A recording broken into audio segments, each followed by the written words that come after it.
Olá, queridos, dando continuidade aqui, nós já caminhamos, estamos indo para o 8º dia aqui e inevitável que a gente se deparasse com esse pecado oculto que acontece de tantas formas e é muito evidente, só que ele é pouco, ele é falado, mas ele é pouco expresso de certa forma. A gente fala, mas a gente não demonstra minuciosamente como compreender e aonde são os lugares que ele mais se apresenta.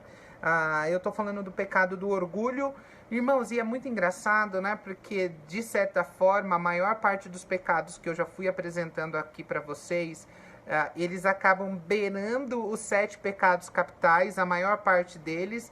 Nós iremos abordar todos eles, ainda que não esteja dizendo claramente ou usando essa ideia, mas é nítido que todos eles se encontram dentro de tudo aquilo que a gente está mostrando, né?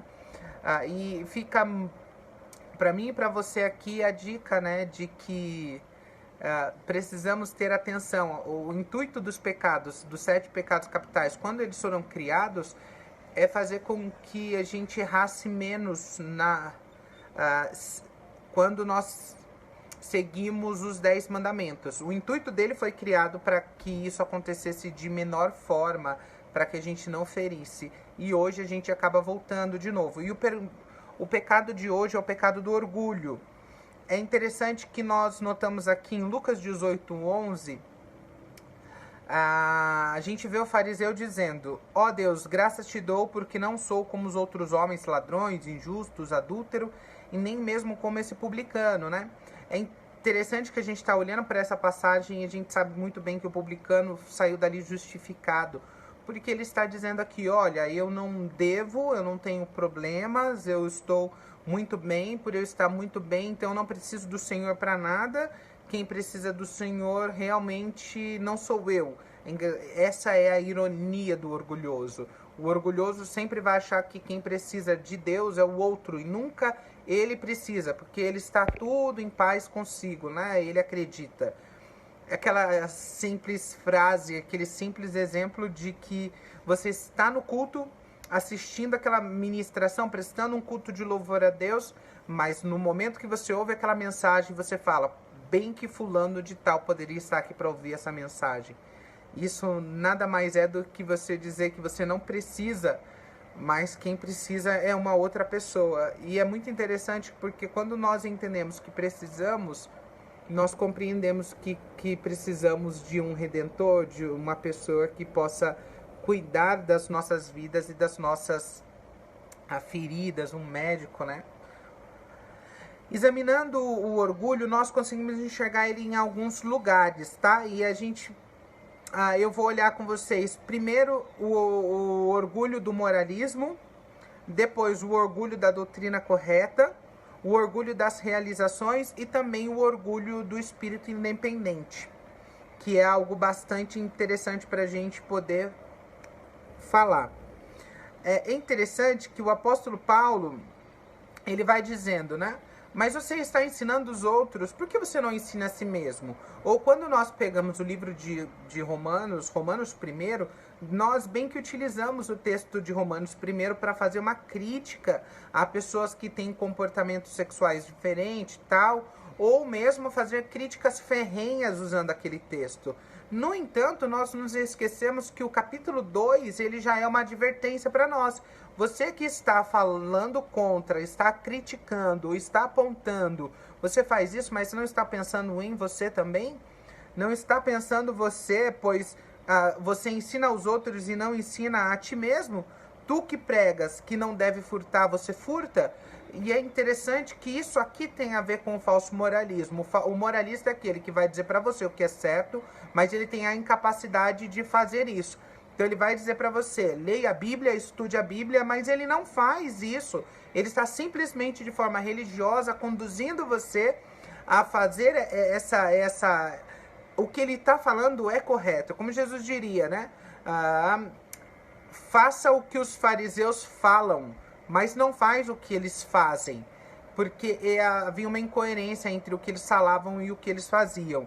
E o moralista, ele sempre vai querer trazer você para dentro desse lugar. E na parábola de Jesus e o pecado do fariseu, nós chamamos aquilo ali de moralismo. Ele é capaz de produzir moralismo nele, sem precisar de um salvador, um redentor que seja, porque ele tem essa superioridade.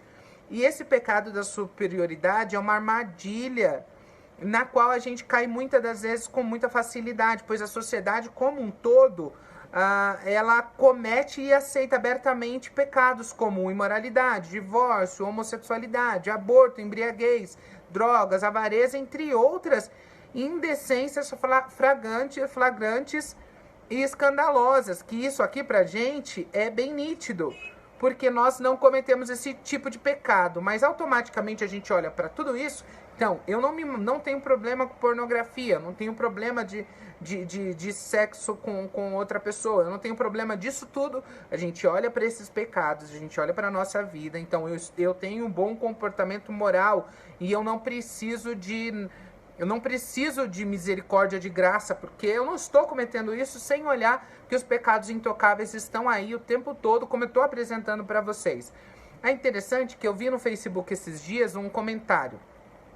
O menino roubou, o menino era ladrão, estava armado, saiu pela cidade para cometer crimes e agora ele é pego pela polícia e nos seus últimos segundos ele se converte, morre e vai para a eternidade morar com Cristo.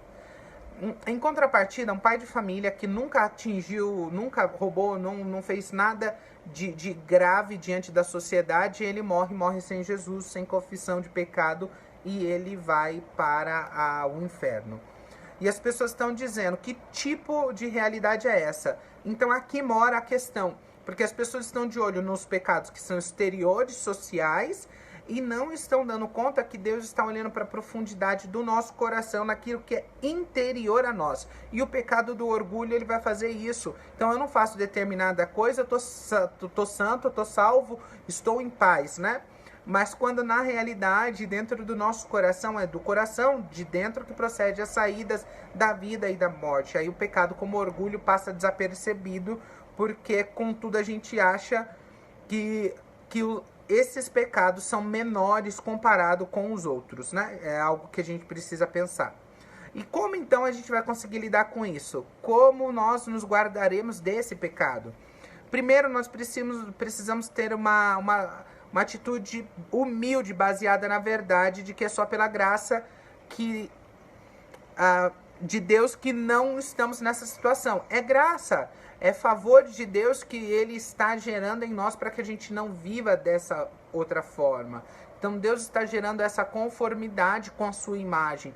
Então nós estamos gradativamente chegando nesse lugar de tomar a plenitude da imagem de Deus para nós, uma vez que nós agora não seguimos mais o modelo do primeiro Adão, nós seguimos o modelo do segundo Adão, que ele é santo, puro e reto e intercede por nós, está sentado na destra da majestade. E é ele o nosso modelo hoje. Por isso hoje não é mais sobre nós. Nossa forma de conseguir. Nós entendemos que não conseguimos. Por isso ele nos auxilia nas nossas fraquezas. Mas nós estamos ali constantemente na luta. Claro que estamos lutando contra essas pedras maiores do caminho, que a gente percebe a distância a elas. Mas será que estamos lidando bem com as pedras pequenas que estão no nosso caminho, que nos fazem tropeçar? São essas pequenas que os pecados intocáveis eu tenho trazido para você identificar. E é engraçado que quando nós não estamos nesse campo do moralismo, a gente faz como Esdras, nós intercedemos pelo pecado do outro, não apontando o pecado do outro. Ela pecou, fez isso, fez aquilo, é um imoral? Não. Nós estamos nos colocando como intercessores ali e pedindo misericórdia por eles e pelo povo. Mas aqui, claro que eu abro um parênteses, há pecados que há necessidade de denúncia, uma denúncia santa, não uma denúncia vingativa. E também tem um que é muito interessante, que é o da doutrina correta. Ainda mais nos nossos dias. Durante muitos anos nós entendemos que a única linha de pensamento evidente na nossa sociedade era uma linha de pensamento mais arminianista, né? A maior parte das nossas igrejas acreditam dessa forma E com o advento da internet, a teologia reformada e os calvinistas têm aparecido mostrando uma outra realidade. E fica nesse embate todo de quem tem razão ou quem não tem.